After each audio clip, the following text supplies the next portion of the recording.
Ok, se ve ahí, ¿no es cierto? Ahí está. Sí, Ahora, perfecto. ya. ¿Y se ve pantalla completa o no? A ver, pínchale en... Eh, Ahí está.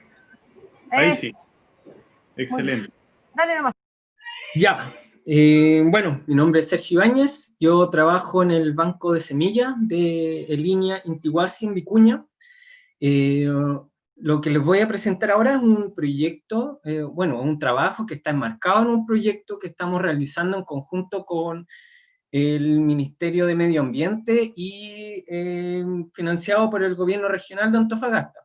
Este proyecto busca conservar la flora de la costa de la región de Antofagasta. En realidad lo metí como de biogeografía porque esta es una primera parte del proyecto en que para ver cuáles son estas especies más amenazadas, para hacer una priorización, estamos también estudiando, entre otros aspectos, la distribución de las especies. Entonces ahora les voy a presentar esto se va a referir solamente a ese tema, una pequeña pincelada de lo que hemos visto. Perdón. Como introducción, no les voy a hablar mucho sobre el desierto de Atacama, porque por tiempo, pero mejor basarse en la vegetación de la costa del desierto, que es bastante particular debido al importante aporte hídrico que llega por las nieblas que vienen desde el océano. Entonces eso causa una gran abundancia de vegetación que incluso en algunos lugares puede alcanzar el 100% de cobertura, lo cual contrasta mucho con lo que pasa en el desierto interior, de hecho en algunas partes, algunos kilómetros. Aquí hay una comparación para que se vea. No solo la vegetación de la costa es interesante, también la flora. Hay muchos grupos en la costa del desierto de Antofagasta que se han diversificado de manera muy importante y propios del desierto. También hay otros grupos que, con mucha menor diversificación. Aquí hay un ejemplo de dos géneros de Asteráceas que son endémicos del desierto, pero géneros monotípicos. Y también hay otras particularidades como el de algunos grupos que se presentan de manera discontinua, es decir, que se encuentran en la costa del desierto y su distribución incluye otras partes, pero de manera disyunta. Aquí pongo en el caso de especies, también esto puede pasar con género o familia, pero aquí pongo dos ejemplos de dos especies, Videns y Portulaca, estas dos especies de cada una, que se distribuyen principalmente en los Andes tropicales, y de manera particular se pueden encontrar también en la costa del desierto, de manera muy extraña. Nosotros nos interesa, para este trabajo que estamos haciendo, encontrar cuáles son las especies endémicas, el desierto por su valor para la conservación, pero también nos llama la atención para poder conservar la presencia de estas poblaciones de especies con distribución amplia, pero que se encuentran excepcionalmente en el desierto. No solamente por las amenazas que reciben de fuentes antrópicas es importante la conservación, sino que también debido al cambio climático. Se está demostrando ya que el cambio climático está causando una disminución en la niebla costera, lo cual seguramente va a afectar a la vegetación y puede que cause incluso extinciones de algunas especies de la flora del lugar. Y por lo tanto nos interesa conservar tanto estas especies y como también poblaciones de especies que pueden ser interesantes de estos sitios. Por lo tanto, los objetivos hasta el momento de este trabajo van a ser, de manera inicial, poder detectar cuáles son los taxones endémicos de la costa del desierto de Atacama y estas especies con distribución disyunta. Para la metodología, lo primero es definir el área de estudio, en la cual se muestra ahí con rojo, que corresponde al desierto costero definido por Gajardo, pero solo de la región de Antofagasta, para este caso. Y entonces todas aquellas que incluyen su distribución dentro de esta área roja que se ve ahí, la vamos a considerar como endémicas. Para el caso de las distribuciones disyuntas, como lo vamos a estudiar, es ocupando el área de estudio similar al que mostré anteriormente, pero aquí vamos ocupar la clasificación de morrones, la clasificación biogeográfica de Sudamérica, para estudiar de dónde provienen estas distribuciones disyuntas. Entonces, para esto se va a considerar la región neotropical, la región andina y la zona de transición. Para determinar aquellas especies que tienen distribución disyunta, vamos a considerar las que se encuentran en nuestra área de estudio, y además en otras partes, pero que no incluya esta área que en el mapa de la derecha aparece achurado en gris, que mayoritariamente corresponde al distrito, a la provincia de Atacama, de la clasificación de Morrón. Entonces corresponderían finalmente a distribuciones disyuntas. Para la información de las distribuciones se consultaron a 147 fuentes de información bibliográfica, y en los casos de especies que hubieran menor información, usamos la base de datos de IEBIF. Los resultados, finalmente, para estas dos clasificaciones que estudiamos, encontramos 114 taxones endémicos de nuestra área de estudio, que son 110 especies, y 70 especies con distribución disyunta. Aquí se puede ver la distribución de las especies endémicas en la zona de estudio. Se puede ver que la mayor concentración se encuentra en la zona de Paposo, y en los grilles que toca aquí en Paposo y al norte de Paposo.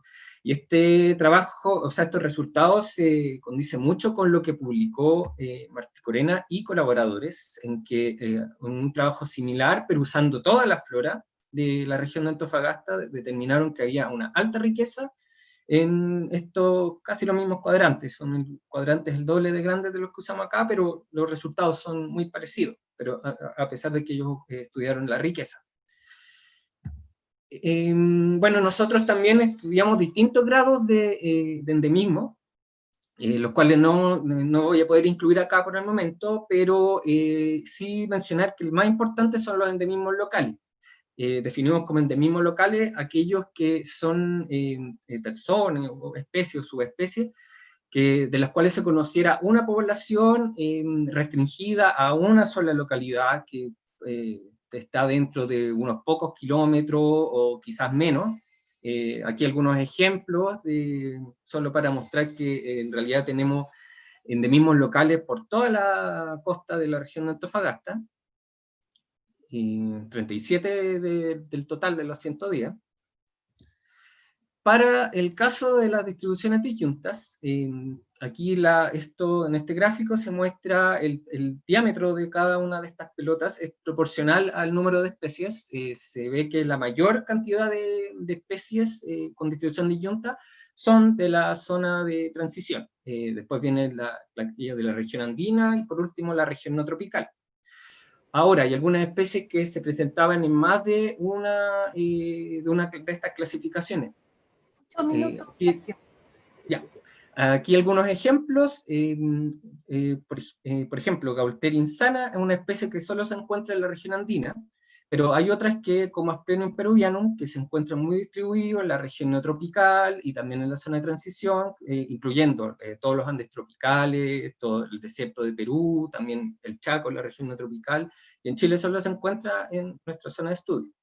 Entonces, ese gráfico que mostré sería más adecuado mostrarlo así. Aquí se puede ver que no hay ninguna especie que hayamos encontrado en la costa de Antofagasta, y que se cuenta exclusivamente, además, en la región neotropical.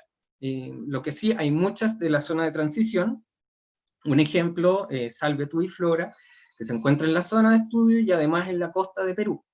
De la región andina hay 15 especies, un ejemplo, esta especie de berberis, que se encuentra en la zona central de Chile y con una población en la costa de Antofagasta, que se encuentre tanto en la región andina como en la zona de transición. Hay 6 especies. Aquí hay otro ejemplo de una especie que se encuentra en Chile central y en los Andes tropicales. Para especies de la región no tropical, en la zona de transición tenemos esta especie de Elysium, que se encuentra ampliamente distribuido al este de la cordillera de los Andes. Para el oeste solo se encuentra en el desierto de Perú, y las únicas poblaciones en Chile serían el desierto de Atacama. Solo 2 especies de la región andina y la región no tropical, por ejemplo este lecho, y que se encuentren en las 3, encontramos 9 especies, incluyendo esta especie de hipérico. Como desafíos, entonces, nosotros ahora tenemos lo siguiente, lo que vendría ahora es ir a comprobar si el estado de estas poblaciones, para ver, se han reportado muchos casos de endemismos locales que están extintos, y si es que las encontraron, lo ideal sería, para el caso de las especies con semillas, para las plantas con semillas, poder conservarlas de manera ex situ, y también, también a largo plazo sería bueno, porque salen muchas preguntas a partir de esto, entonces sería bueno investigar el origen de estos taxones para entender la fitogeografía del desierto de Atacama. Y con eso estaríamos. Ok. Muchas gracias, Sergio. Gracias, Sergio. Muy bien, muy interesante. Muchas gracias. ¿Tienes considerada la stevia también o no? ¿Cuál? La stevia filipiana. Ah, sí, pues, sí. Esa entraba solamente para la zona de transición, porque estaría ahí en la zona andina, y en la costa solamente estaría en el litoral de la región de Antofagasta. Entonces, claro, también entraba. Antiguamente se consideraba como especie compartida con Argentina, pero a partir del 2016 la tenemos considerada como endémica de Chile, de Parinacota y de la costa de Antofagasta. Claro, claro. Sí, si hubiera conseguido la circunscripción antigua, más amplia, seguramente también habría salido que era de la región neotropical. Claro. Y también el elogine, tenemos la duda de si son dos especies distintas, la de Parinacota y la de Antofagasta, o efectivamente, o si son la misma especie. Estamos viendo ahí, revisando.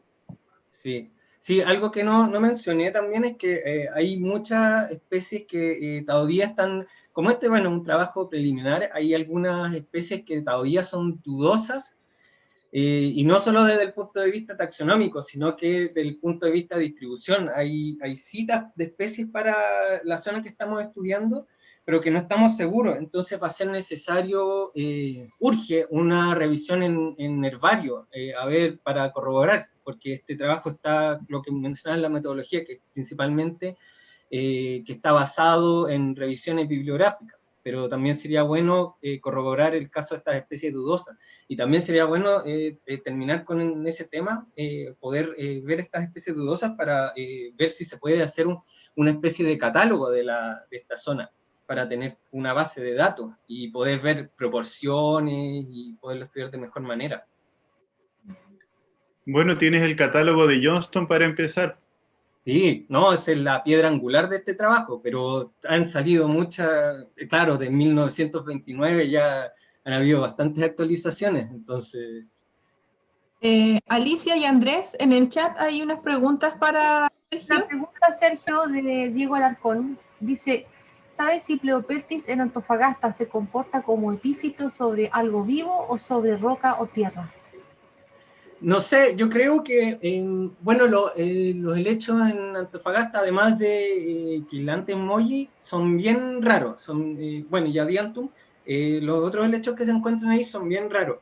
De esos helechos muy raros, yo no he encontrado Pleopeltis en la zona de Antofagasta, y hay muestras de herbario. Los otros son epífitos. Yo creo que todos los helechos que no son del grupo de las pteridáceas, que es la entoidea, que están bien adaptadas a la sequía, deben ser epífitos. Los otros, chailantes, quizás Adiantum, esos son terrestres, porque están estas pteridáceas normalmente uno las ve adaptadas a la sequía. Y todos estos otros helechos raros, incluyendo Pleopeltis, yo creo que están ahí porque son epífitos. Entonces, no te podría decir a ciencia cierta, no lo he visto ahí, pero yo estoy casi seguro que tiene que ser epífito. Pablo Guerrero pregunta si se consideraron los taxones infraespecíficos para este análisis. Sí, se consideró los taxones interespecíficos. Taxones, así en general, no importa. Claro, claro.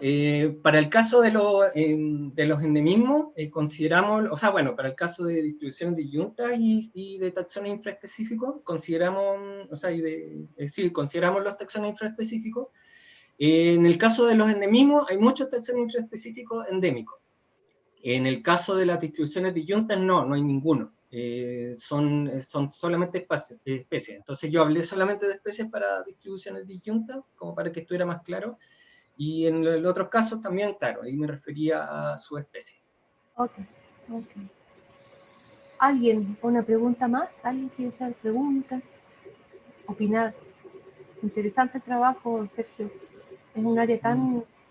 como que sabemos harto, pero como que no sabemos nada. Sí, Como raro, sí. como raro. Es que hay botánicos como Johnston, como Filippi, que hicieron trabajos gigantes, maravillosos de eso, y quedó como todo escrito, y hay muchas de esas especies que ellos descubrieron, deben haber muchas que todavía siguen ahí guardadas y nadie las ha vuelto a colectar, entonces se ha hecho un buen trabajo, pero como que no se ha actualizado, al parecer. Bueno, esas tareas, ¿no es cierto, Andrés? Hay unas cloreas, unas calceolarias, hay varios grupos, varias especies ahí crípticas. Y Sí, los cenecios los estamos estudiando, así es que ahí les podemos compartir información en el futuro cercano. ya perfecto. Y también tengo colegas trabajando temas de neblina, así es que ahí podemos ir comunicándonos. ¿Sí? Y aprovecho la instancia porque nosotros igual estamos trabajando todavía en esta especie de priorización de especies tenemos algunas metodologías que pensamos usar, pero también nos interesa mucho poder también compartir ideas con otras personas que trabajen en el tema. Entonces, si hay gente interesada, nosotros vamos a hacer talleres, vamos a hacer... pensamos hacer como talleres para que distintas personas puedan aportar, podamos mostrarles lo que pensamos, lo que pretendemos hacer para la priorización y nos puedan también retroalimentar si es que quieren participar y todo. Entonces, si a alguien le interesa participar en eso, me puede escribir también, cualquiera de los que esté participando. Puede Pusiste ahí ahí anotar. tu correo. Bueno, tenemos todos los contactos del Congreso, así es que Claro, seguimos en contacto. dejo el dato ahí. Sergio, te dejamos aquí para seguir adelante con nuestras conferencias. Te agradecemos la participación, estuvo muy interesante y bonita. Muchas gracias. Gracias, Sergio. Ahora pasamos a la presentación de Eliana Belmonte. Hola, Eliana. Hola. Y tienes que compartir tu pantalla, Eliana. Eso es. Uy, nos salimos también. Algo pasó.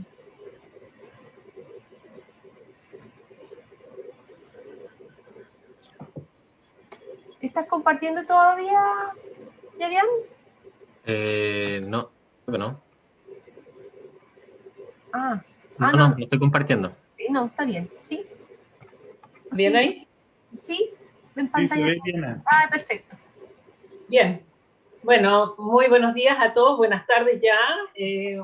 Una gran alegría estar en esta sociedad de botánica, pero a diferencia de otras veces, estamos en una modalidad virtual, muy acorde con los tiempos, y bueno, este semestre yo en realidad estuve dedicada fundamentalmente a la docencia, encerrada en casa, y entonces quise compartir lo que fueron mis experiencias docentes, especialmente en un curso que di de biología vegetal a estudiantes de pedagogía en biología y ciencias naturales. Entonces, entre los autores, bueno, estoy yo, Mabel Arismendi, que es mi colega con la que yo trabajo en investigación, ella es agrónoma, y los estudiantes, Katia Araya, Gustavo Gajardo y Andrés Gregorio, que fueron los tres estudiantes a los cuales invité a participar por los trabajos que ellos hicieron en el curso. Bien, entonces la cuarentena fue el que dio aquí la pauta. Había que ponerse rápidamente en onda, aprender alguna plataforma de interacción y mirar y ver cómo modelar una asignatura que tradicionalmente siempre la había realizado. Y esta asignatura tiene la maravilla de que tienen todos los ramos, ¿verdad?, nuestros, que tienen laboratorio y salidas a terreno. Ese es el fuerte y con eso siempre el curso estaba muy muy bien llevado por los estudiantes, pero ahora no había nada de eso. Entonces fue muy complicado y era muy rápidamente que había que entrar en onda y saber qué hacer. Entonces, el asunto era cómo voy a incentivar a los estudiantes en esta asignatura. Y lo primero es las experiencias previas que uno tiene, ¿verdad? Y cada vez que yo iba a tomar algún tema, siempre sale en una salida a terreno, vimos esto. Bueno, el curso de biología vegetal lo empiezo con toda una revisión en el tiempo, cómo fueron apareciendo las distintas formas de vida. Y cuando llegamos a algas, ahí tenía como incentivo para ellos, digamos, como antecedente, cuando fueron taladas las macroalgas de la costa. Y me quedé pegada un buen tiempo con lo del ciclo de vida de las algas, y en particular, que a mí me interesaba fundamentalmente destacar cómo se restablece la diploidía. Entonces, ahí salió la primera forma de hacer los incentivos, en que ellos iban a expresarse o cómo ellos se iban a interiorizar, cómo ellos iban a participar más efectivamente en la asignatura, porque eso era justamente el gran desafío. ¿Cómo hacer que el estudiante participe efectivamente? Entonces, la primera situación fue darles en grupos de 2 personas que construyan un juego interactivo del ciclo de vida de las plantas no vasculares, con especial énfasis en el restablecimiento de la diploidía. Entonces, aquí se dieron situaciones muy interesantes. De hecho, estos estudiantes, aun cuando son de 5º semestre y el curso es bastante pequeño, no se conocían, muchos de ellos, o bien se conocían en un hola y hola, pero no en cuanto a sus capacidades. Y entonces, el primer grupo, formado por Katia y Gustavo, propusieron en su juego ir haciendo preguntas al jugador, planteadas como, ¿me puedes ayudar en esto? Y entonces con ese sistema iban logrando la interactividad, ir avanzando entonces en el entendimiento del juego. Y este juego fue finalmente, cuando ya lo tuvieron armado, se presentó ante sus pares, y ver entonces qué tan interactivo era el juego. ¿Ya? El juego iba dando opciones para seguir entonces habían 2 posibilidades, o el ciclo de vida de Ulva lactuca o el ciclo de vida de una feófita. Y bueno, en las preguntas y respuestas iba saliendo en varios momentos algunos aspectos interesantes, como por ejemplo, como esto es el alga Ulva lactuca tiene un ciclo isomórfico, entonces cómo ir distinguiendo la planta esporofítica de la gametofítica, siendo de que ambas en el momento de entrar en estado reproductivo desagregan la clorofila de los márgenes. Y entonces eso iba dando las posibilidades de ir con algunas ayudas. Entonces, por eso dice, te dejaré un dato, ¿ya? Y entonces el protagonista, que en este caso eran las algas, iban dialogando con el jugador. Otro estudiante, Andrés, propuso un juego, ir avanzando punto por punto, pero retirando tarjetas, respondiendo preguntas sobre el ciclo.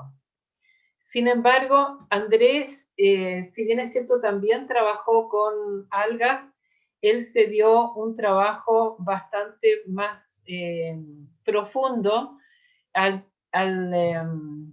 construir un mapa conceptual, primeramente, del ciclo de vida, antes de entrar a establecer las etapas de su juego. Bueno, para evaluar este trabajo se construyó una pauta y bueno, esa pauta indudablemente que yo fui la que hice las primeras propuestas, sin embargo después fue sometido a un trabajo conjunto con los estudiantes, y ellos entonces avalaron esta pauta y quisieron entonces que esta pauta fuese puesta en acción cuando se presentasen los trabajos, evidenciándose entonces la interactividad, porque fueron sus propios compañeros quienes jugaron a las propuestas. Entonces, también se estableció que tenían que estar los conceptos biológicos bien explicitados, especialmente dónde hay meiosis, dónde hay mitosis, cuál es la planta gametofítica o la esporofítica, qué hacen los esporangios, cómo se producen las esporas, los gametos, o sea, todo eso tenía que estar en alguna de las etapas del juego presentes. Bueno, fuimos avanzando en los temas y llegamos a un tema que a mí me interesa muchísimo también, que es el síndrome de polinización. Y se hizo entonces un sorteo y cada estudiante sorteó un distinto síndrome. Entonces, en un trabajo individual, ahora la tarea consistía en construir un cómic. 7 minutos, Eliana. Gracias. Bueno, aquí la pauta de evaluación fue un poco distinta, también fue construida en conjunto con los estudiantes y acordamos entonces que había que tener personajes, estos personajes tenían que hacer diálogos, tenía que haber una escenografía determinada, había que hacer uso del lenguaje botánico y tenía que tener contenido científico, el cómic. Bien, entonces, para Andrés, el síndrome de polinización seleccionado fue la cantarofilia, y evidentemente que su personaje fue un escarabajo, y él destacó muchísimo todos los aspectos característicos de la flor que tiene este síndrome, como también entonces sus atracciones, las recompensas florales que estaban dadas ya, una por la disposición de los elementos florales y también la fragancia y los sabores. Entonces tenía esta estructura y también iba dando algunos antecedentes interesantes, como por ejemplo cuando dicen no hay que esperar la antesis, entonces se pregunta ¿y qué es lo que es la antesis? Y hay una respuesta ahí. En fin, el cómic iba dando explicaciones junto con ir avanzando en cada una de ellas, ¿ah? Y dejando en evidencia siempre el personaje actuando en todo momento del cómic, una presencia permanente del protagonista. Otro síndrome de polinización que tomó Katia fue la quiropterofilia. Y aquí Katia se dio el trabajo muy interesante de presentar distintos personajes. Estaba el profesor Tero, estaba el profesor Mursi, estaba el profesor Quiro, que iban entonces enseñando distintos aspectos importantes de la quiropterofilia. Y interesante que al comenzar, Katia hizo toda una referencia respecto de lo que estábamos viviendo. Recuerde que todo esto se realizó a lo largo del primer semestre, en que Arica estuvo prácticamente todo el semestre en cuarentena. Y al comienzo... Bien. Entonces, distintos aspectos de los cómics. Entonces, en buenas cuentas, como conclusión, los estudiantes indagaron, reflexionaron y finalizaron construyendo un material didáctico único sobre dos temas: ciclo de vida en plantas no vasculares y la interacción entre plantas y los agentes bióticos de polinización. Los estudiantes hicieron un trabajo intelectual interesante porque tuvieron que traducir datos científicos y crear una forma artística y lúdica de presentación. En el juego interactivo, como fue un trabajo en equipo, se dieron ciertas situaciones interesantes donde ellos tuvieron que ir viendo cómo ir avanzando y cómo pasar por etapas haploides y diploides. Pero fue en el trabajo individual, en el cómic, donde se dio la posibilidad de crear escenografías, personajes y diálogos que condujesen al entendimiento del síndrome. Como académica, disfruté de la asignatura, siento aún así la necesidad de estar en un par de clases presenciales y además una salida de terreno, donde pasamos por valles costeros, desiertos y quebradas precordilleranas. Los estudiantes valoraron muy positivamente esta actividad, tanto Katia como Gustavo lo encontraron novedoso y Andrés también fueron muy halagüeñas sus comentarios. Eso sería mi presentación. Muchas gracias. Muchas gracias, Eliana. Muy interesante, novedosa. No sé qué más piensan los presentes, pero realmente es rearmarse en una situación tan, no sé, que de repente no te da ni para pensar y saliste adelante con algo entretenido que nunca es lo mismo que salir a terreno, pero es muy interesante. Nunca se les va a olvidar a los chicos, nunca se les va a olvidar sus cómics, sus juegos y eso. Va a quedar impreso. Además que es un material que ellos van a usar el día de mañana. Acuérdense que esta pandemia es transitoria y ellos ya sienten que tienen un material en la mano para salir a sus prácticas. Ahora las prácticas en pedagogía comienzan en primer año, así que ellos ya están en esa etapa. Ah, excelente. Bueno, y muchas felicitaciones, muy creativo. El trabajo desde siempre innovando. Marcelo Rosas te manda saludos. Gracias. Muy contento con esta presentación que es bien distinto a lo que estamos acostumbrados a ver, sí, pero que es una herramienta súper importante, sí, para aplicar. No sé si Andrés tiene algún comentario. Sí, también felicitarte, Eliana, y si al futuro nos puedes compartir algunos de estos ejemplos para la página web de la sociedad, serían bienvenidos. Sí. Y como bien señalas, hay que ir adaptándose a los tiempos y tenemos la convicción que en la vida post-pandemia también no va a ser como volver atrás, sino que hay muchos aspectos que tenemos que reinventar. Eso sí que, como bien señalas, el trabajo en terreno y la posibilidad de ver lo que nos depara la naturaleza in situ no se podrá cambiar jamás por algún modelo, por sofisticado que sea. Pero tenemos la esperanza de volver a terreno, volver a vernos allá en la precordillera de Parinacota, ojalá. Pero ya con múltiples herramientas que nos ayuden a entender mejor esos ecosistemas y a poder transmitirlos. Te felicito. Gracias, gracias. Bien, ¿cómo estamos? ¿Fabián, estás listo? ¿Sí? Ok. Te agradecemos, Eliana, por esta interesante y entretenida presentación. Gracias.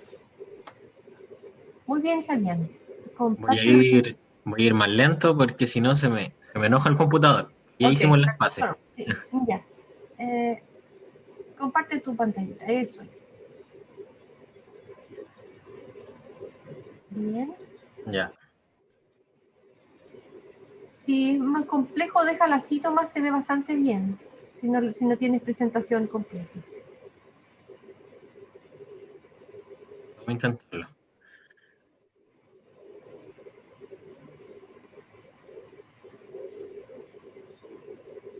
Bueno, si no lo hago así nomás, mejor. Por eso sí, no... así. Si quieres a chicas al lado, lo dejas igual, no hay problema.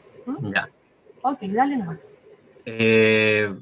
Bueno, buenas tardes. Me llamo Fabián Gallardo y les voy a presentar el catálogo de las pteridófitas nativas y endémicas de Chile.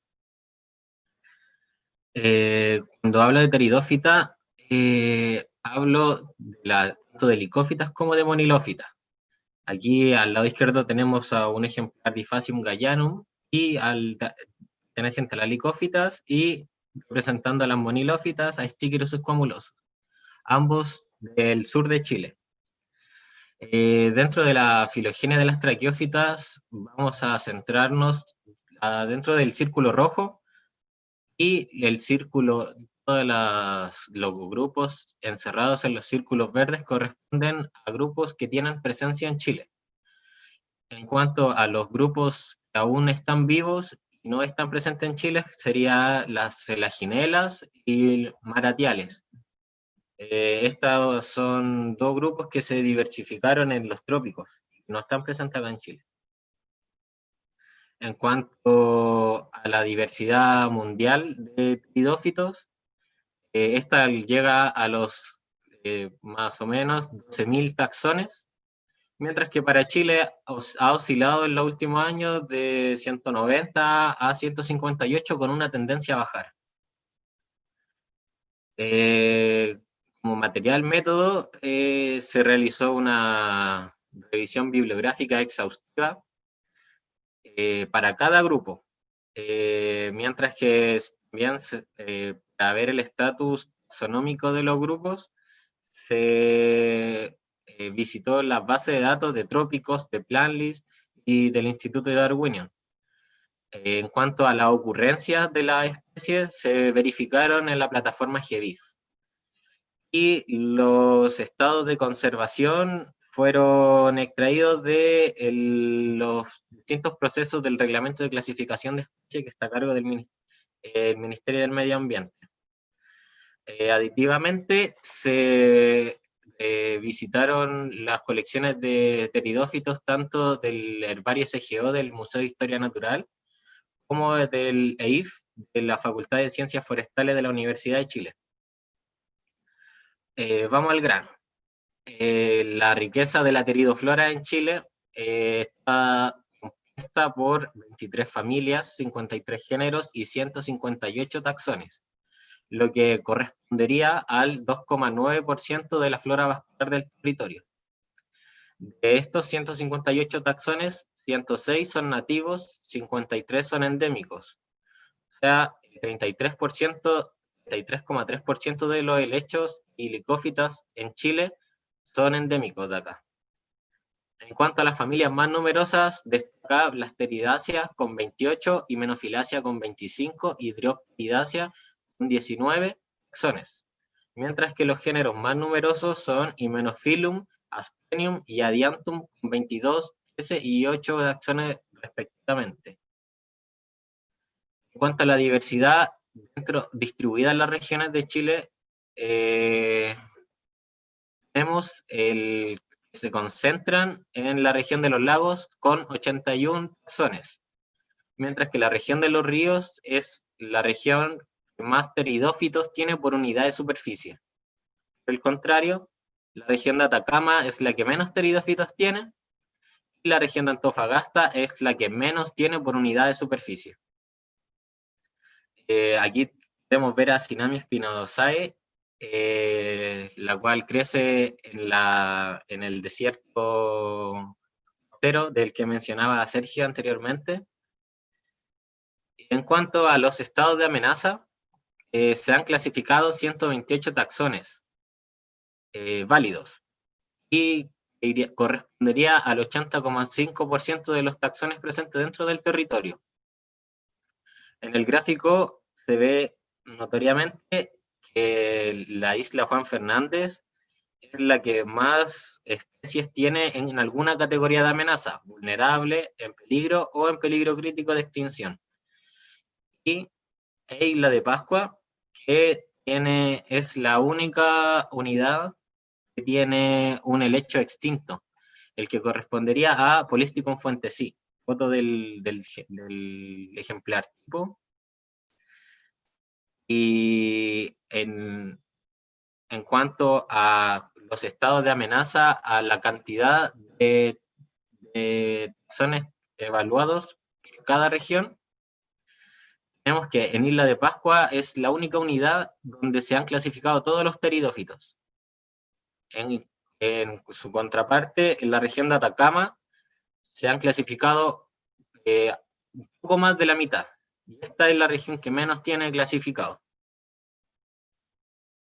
Aquí podemos ver el Aphoglosum scottbergi en un ejemplo de un helecho en peligro crítico, perteneciente y endémico a la isla de Rapa Nui. Por otra parte tenemos Notolaena sulfurea, como en estado vulnerable, está presente en la región de Atacama. En cuanto a la novedad de las distribuciones, la curación de datos de herbario reveló algunos misterios y se encontraron cosas raras.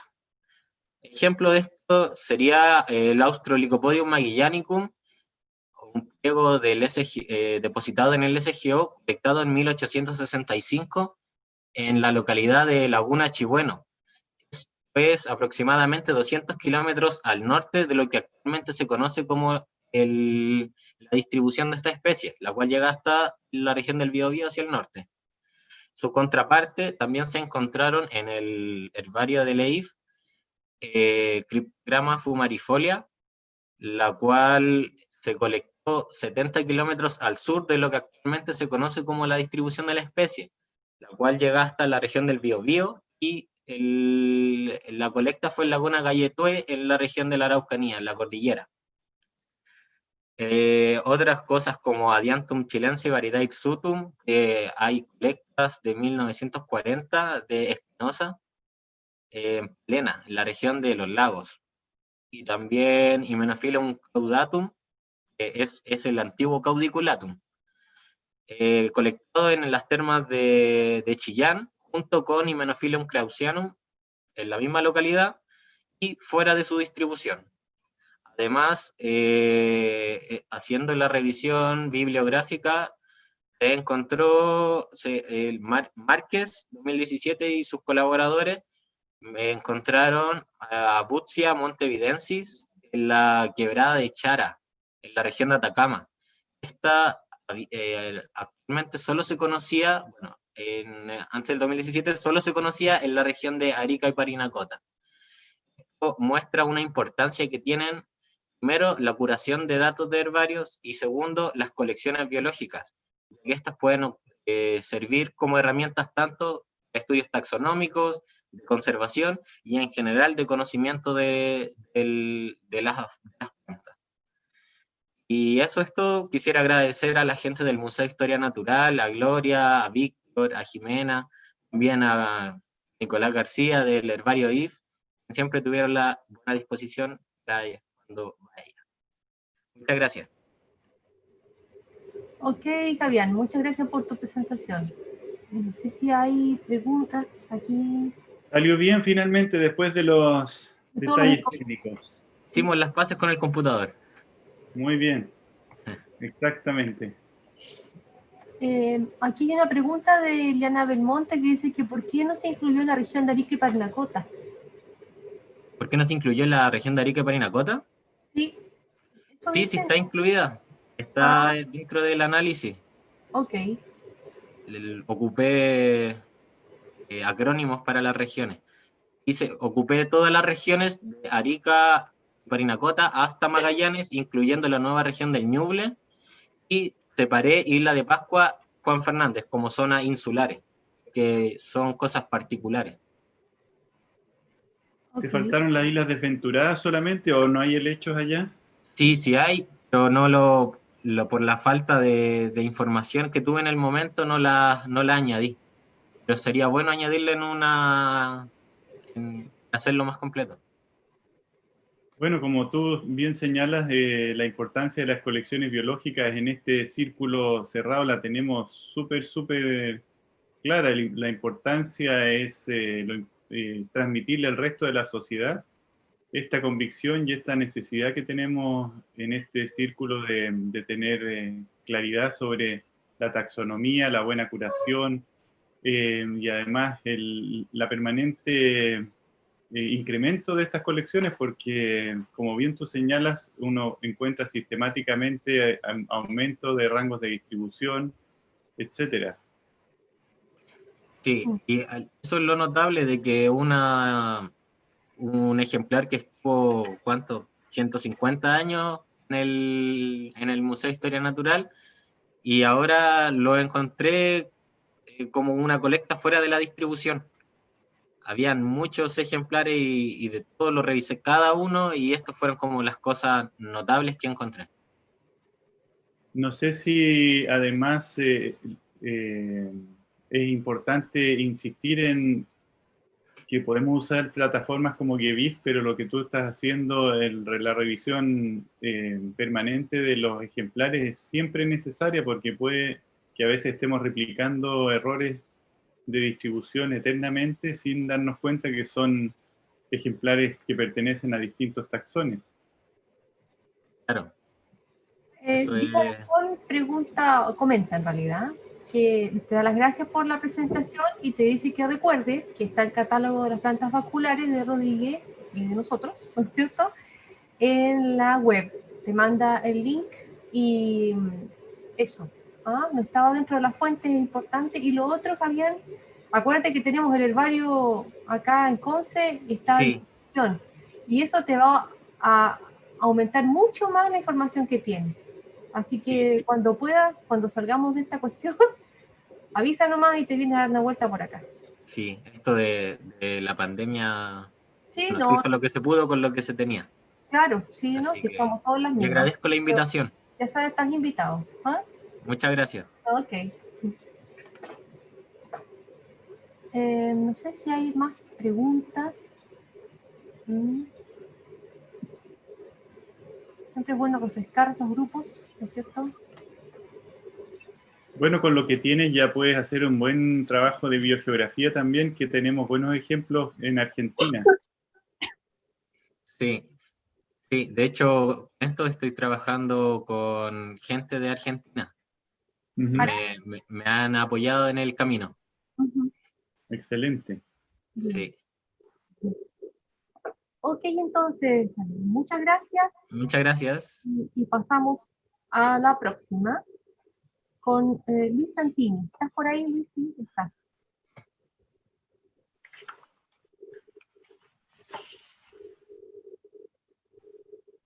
¿Está o no está?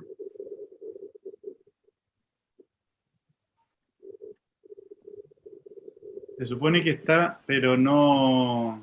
Está apagadito, sí. Estará sin volumen. Puede ser. Estamos bien con los tiempos, en todo caso.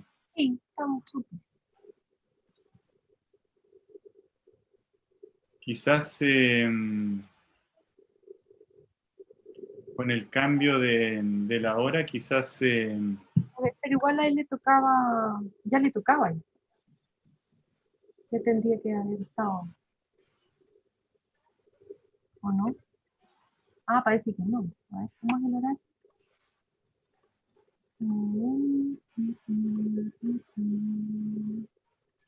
A ver, allí le tocaba...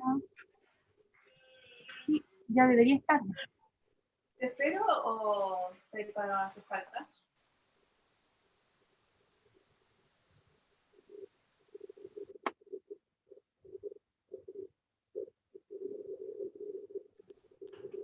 Luis Santini está en la sección de panelistas, pero no responde. Le he solicitado iniciar video, iniciar audio y no...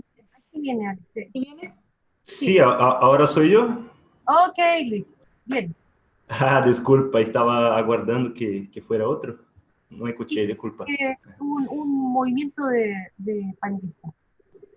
No, sin problema. Activar para Luis. Perfecto. Sí, gracias. Bienvenido.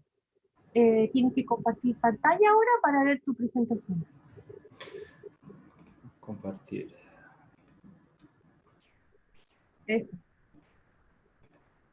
Perfecto. ¿Se ve? Sí.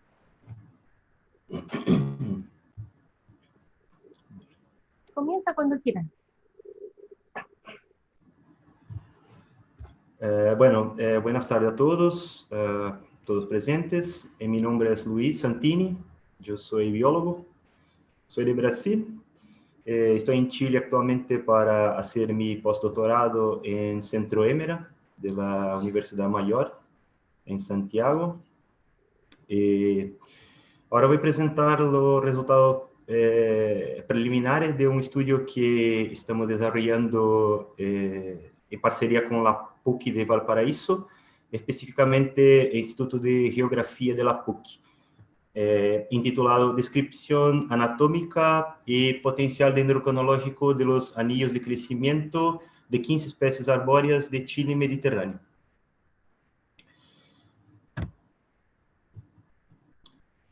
Bueno, los anillos de crecimiento son formados anualmente cuando el cambio vascular entra en periodo de latencia y hace un cese de crecimiento. Ese cese de crecimiento puede ser inducido principalmente por condiciones adversas de precipitación o temperatura. Por consecuencia, la anatomía de la madera sufre alteraciones significativas en su estructura celular. Estos registros ambientales quedan impresos anualmente en el xilema secundario. Entonces, percibimos acá en esta figura un corte transversal de tronco de una conífera, donde observamos desde la médula hacia la corteza y la región del cambio vascular, donde a cada periodo de crecimiento ocurre un cese, y este cese de crecimiento hace una delimitación de los anillos. Entonces podemos hacer una mensuración anual de esos registros ambientales. Así que la dendrocronología es la ciencia que estudia estos cambios y estos registros ambientales. La palabra deriva del griego dendro, que sería árbol, cronos, tempo, y logía, estudio. Entonces sería lo estudio de los árboles a través de los tiempos. La dendrocronología nos provee datos importantes para estudios de reconstrucción climática, ecología, manejo forestal, restauración ecológica. Más recientemente, algunos estudios con dendroquímica, donde se evalúan registros ambientales de polución a lo largo de las series históricas por medio de las análisis de los anillos de crecimiento. Chile mediterráneo tiene aproximadamente 2.400 especies nativas con grado de endemismo de 50%. Aproximadamente 507 especies exóticas, representando 18% de la flora total de este bioma. Sin embargo, las investigaciones con anillos de crecimiento están concentradas más al centro-sur del país y se utilizan aún pocas especies.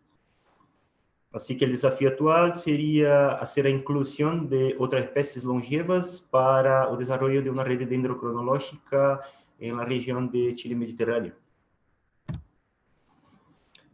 El objetivo de este trabajo, entonces, fue describir las características anatómicas de los anillos de crecimiento de 15 especies nativas de la región mediterránea de Chile central para investigar su potencial dendrocronológico. La área de estudio fue Chile mediterráneo, desde Coquimbo hacia Maule. El periodo de recolección de las muestras fue 2017-2018. Bien, como hablé al inicio de la presentación, este es un trabajo que está siendo desarrollado en parcería con el Instituto de Geografía de la PUC Valparaíso. Entonces, de la chiloteca de la PUC obtuvimos las muestras, que trabajamos con 15 especies, distribuidas en 12 familias botánicas. Entonces, esta es ya una tabla del paper para evidenciar algunas informaciones ecológicas de las especies, bien como tu estatus de conservación, la marcación, tipo de marcación de anillos de crecimiento, y si tenían ya estudios previos con anillos de crecimiento. Bueno, para los análisis microscópicos, las muestras obtenidas en la chiloteca de PUC fueron reducidas a muestras más pequeñas, 2-3 centímetros, llevadas a este equipo, que se llama micrótomo de deslize o deslizamiento, donde en esta parte se pone las muestras de madera y en la parte más arriba se pone la navaja. Entonces, si hacemos las secciones histológicas delgadas, como de 15 a 25 micras, después esas secciones son trabajadas de acuerdo con los métodos padrones en anatomía de la madera para coloración con safrarina alcohólica, y después montadas láminas histológicas permanentes. Essas láminas permanentes fueron llevadas a microscopio óptico con luz polarizada, que tenía una cámara digital acoplada para transferencia de las imágenes para el computador. Después tenemos un software para hacer las mediciones de los elementos celulares y las métricas anatómicas. Bueno, como resultados preliminares, tenemos que este es el primer reporte sobre anillos de crecimiento para 9 especies del Chile mediterráneo, que hasta el momento no tenían ningún reporte con estudios dendrocronológicos para estas 9 especies. Todas las especies presentaron anillos bien marcados y alto potencial dendrocronológico. 6 de esas especies están bajo algún grado de amenaza, siendo 4 en la categoría vulnerable, de acuerdo con la lista roja de IUCN. Sobre el hábito foliar, 12 son perennes y solo 3 presentan caída de hojas en algún periodo de su fenología, siendo que anillo poroso fue el marcador más común de entre las especies que pierden las hojas, los caducifolios. 7 minutos, Luis. Claro, gracias. Acá tenemos una visión del plano transversal microscópico de las 8 especies del estudio, donde podemos observar la distinción de los diferentes tipos de marcación de anillos de crecimiento, los distintos tipos de estructuración anatómica de esas maderas. Por ejemplo, en Berberis chilensis tenemos anillo poroso, o en Litri marcación por parénquima marginal, en Proustia la marcación también por anillo poroso. Aquí tenemos las otras 7 especies de estudio, con los otros tipos de marcación de anillos distintos. También, por ejemplo, en Cordia la marcación por parénquima marginal, o mismo en Fabiana imbricato, una marcación un poco más distinta, un poco menos pronunciada con zona fibrosa. Bueno, de las 15 especies, 13 presentaron una marcación más fuerte de anillos y solo 2 especies presentaron una marcación menos distinta, que fueron Chinomoye y Fabiana imbricata, donde observamos que sí se puede observar los anillos, pero no son tan marcados como en otras especies. El principal marcador observado fue por anillo poroso, donde observamos este tipo para 8 especies. Por ejemplo, Berberis chilensis y Proustia cunifolia, donde observamos que al inicio de la estación de crecimiento, donde decíamos leño temprano, el cambio vascular produce células de mayor diámetro, por ejemplo, de vasos. Y al final de la estación de crecimiento, que decimos leño tardío, el cambio vascular produce células de menor diámetro, por ejemplo, vasos. Entonces, tenemos una faixa completa, una banda completa de un anillo de crecimiento. La delimitación por engrosamiento de la pared fue representada en 4 especies, como ya observamos en Chinomoye y Fabiana imbricata, también en Pelmus boldo y Quillaya saponaria.